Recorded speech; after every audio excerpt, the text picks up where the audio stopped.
कि सरसों के ग्लोबल बाजार में अब इस समय एक बार फिर से नया खेल शुरू होता दिखाई दे रहा है और सरसों किसानों के लिए ये खबर बेहद अहम हो सकती है।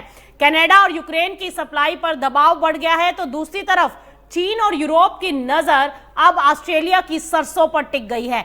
ऐसे में क्या ऑस्ट्रेलिया ग्लोबल सरसों बाजार में अपनी पकड़ मजबूत कर पाएगा? लेट्स टॉक कंसल्टिंग के अनुसार पिछले एक महीने में ग्लोबल सरसों और सरसों की सप्लाई का संतुलन और टाइट हुआ है। हालांकि वायदा कीमतों में जरूर नरमी देखने को मिली, लेकिन सप्लाई से जुड़ी चिंताएं अभी भी बाजार को सपोर्ट दे रही हैं और सबसे बड़ा बदलाव चीन की खरीदारी में देखने को मिला। जून में चीन ऑस्ट्रेलिया की सरसों का सबसे बड़ा खरीदार बन गया। चीन ने जून में करीब 1,20,000 टन सरसों खरीदी, जो मई के मुकाबले लगभग दोगुनी है।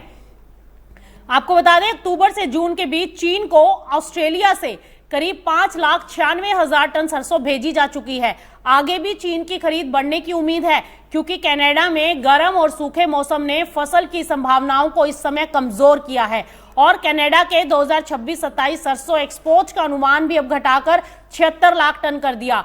अब अगर यूरोप की बात करें तो यहां भी ऑस्ट्रेलिया के लिए बड़ा बाजार तैयार है।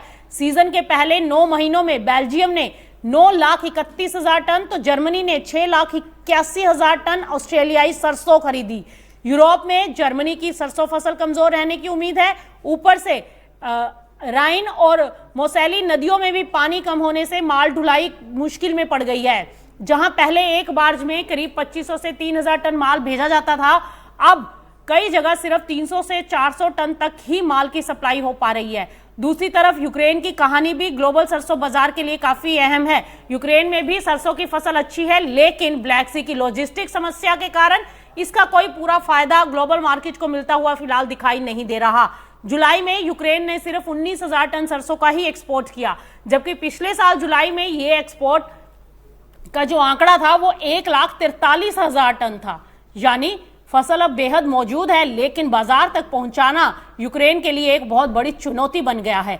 समुद्री रास्ता प्रभावित होने के कारण यूक्रेन को ज्यादा माल महंगे सड़क और रेल मार्गों से भेजना पड़ रहा है और वहां पर भी अब मुसीबतें बढ़ती जा रही हैं। यूरोप के आयात आंकड़े भी यही कहानी बयां कर रहे हैं।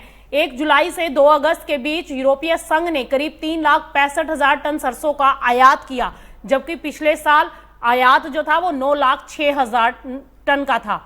अब ऑस्ट्रेलिया की जरा तस्वीर देखिए।